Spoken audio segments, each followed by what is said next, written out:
कोख से विक्रम संवत 1597 में अर्थात 9 मई 1540 को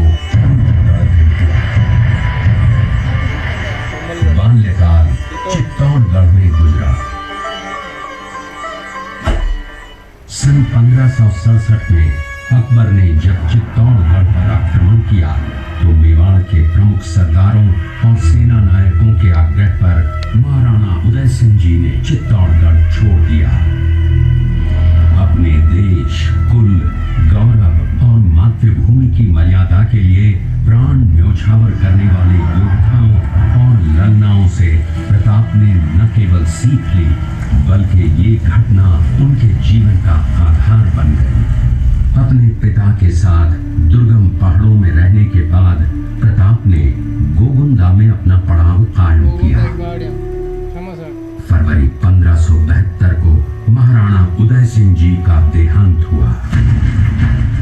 प्रताप की ज्येष्ठता और योग्यता को ध्यान में रखते हुए सरदारों ने उनको राजगद्दी पर आसीन किया। होली के दिन उनका गोगुंदा में राज तिलक हुआ।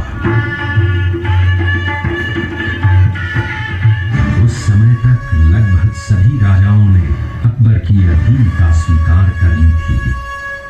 एकमात्र महाराणा प्रताप ने अपना मस्तक अकबर के आगे नहीं झुकाया। अपने दृढ़ निश्चय का परिणाम प्रताप अच्छी तरह जानते थे। प्रताप मुगलों से लोहा लेने की तैयारी में जी जान से जुट गए। 18 जून 1576 की सुबह हल्दी घाटी और खमनोर के मध्य एक मैदान में ऐतिहासिक युद्ध हुआ जो बाद में रक्त तलाई के नाम से जाना गया। महाराणा प्रताप की सेना गोगुंदा से हल्दी घाटी पहुंची, जबकि सेनापति कुंवर मान सिंह जी जयपुर के नेतृत्व में मुगल सेना ने हल्दी घाटी के ठीक नीचे मैदान में अपना मोर्चा जमाया। मुगल सेना के हरावल दस्ते द्वारा घाटी में घुसपैठ करने के प्रयास की प्रतिक्रिया स्वरूप महाराणा प्रताप की सेना मुगलों पर टूट पड़ी। प्रताप के हरावल सैन्य दलों का नेतृत्व पठान हाकिम खान सूर कर रहे थे। भीलू राणा, जो राणा पूंजा के नाम से भी जाने जाते हैं, उनके नेतृत्व में भील आदिवासियों ने गोरिल्ला पद्धति से युद्ध करते हुए मुगलों के छक्के उड़ा दिए। देखते ही देखते शाही सेना में खलबली मच गई। रक्त तलाई, घोड़ों के टापों, हाथियों की चंगारों और तलवारों की झंकारों से गूंज उठी। चारों तरफ हाहाकार मच गया।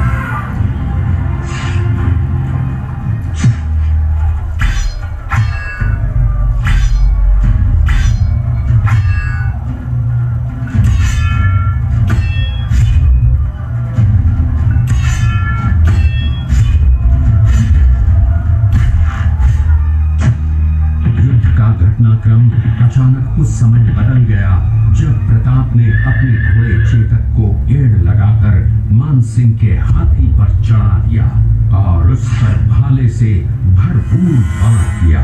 कुंवर मान सिंह जी ने अपना बचाव किया। हाथी से उतरते समय चेतक की एक टांग कट गई।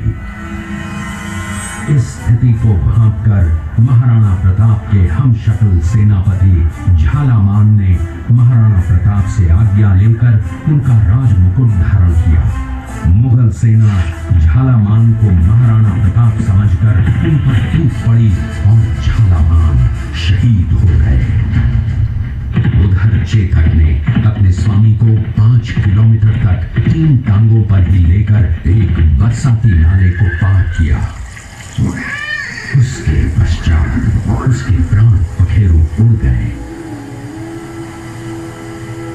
इस युद्ध से महाराणा प्रताप के मन पर गहरा प्रभाव पड़ा। परिणाम स्वरूप उन्होंने मुगलों पर विजय प्राप्त करने तक राजसी ठाट बाट छोड़ने और पत्तों पर भोजन करने का प्रण लिया, जिसे उन्होंने जीवन भर निभाया। महाराणा प्रताप ने अपना सैन्य बल बढ़ाकर सर्वप्रथम अरावली पर्वत की घाटियों में बसे दिवेर पर चढ़ाई कर विजय प्राप्त की। इसके बाद कुंभलगढ़ पर भी विजय प्राप्त की। सिर्फ चित्तौड़गढ़ को छोड़कर सारे मेवाड़ को अपने अधीन कर लिया। कालांतर में महाराणा ने चावंड में अपनी राजधानी स्थापित की।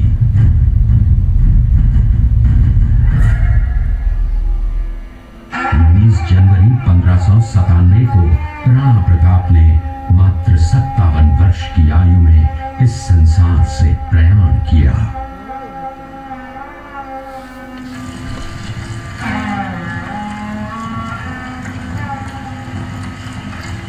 हल्दी घाटी का युद्ध एक सांप्रदायिक युद्ध न होकर आत्मसम्मान, मातृभूमि की स्वतंत्रता व स्वाधीनता का संघर्ष था। इसका प्रमाण ये है कि जहां पर अकबर की सेना के सेनापति जयपुर के कुंवर मानसिंह जी थे, वहीं पर महाराणा प्रताप की सेना के सेनापति काबुल के हाकिम खां सूर थे। महाराणा प्रताप स्वतंत्रता की वेदी पर एक ऐसा अंगारा था जो आत्मसम्मान व देश गौरव के लिए दिन रात जलता रहा, धधकता रहा और अंत में बुझकर भी उसने देश में ऐसा लौह भर दिया जिसकी प्रखर किरणों ने भारत माता को गुलामी की जंजीरों से मुक्त कराने के लिए सदा प्रेरित किया।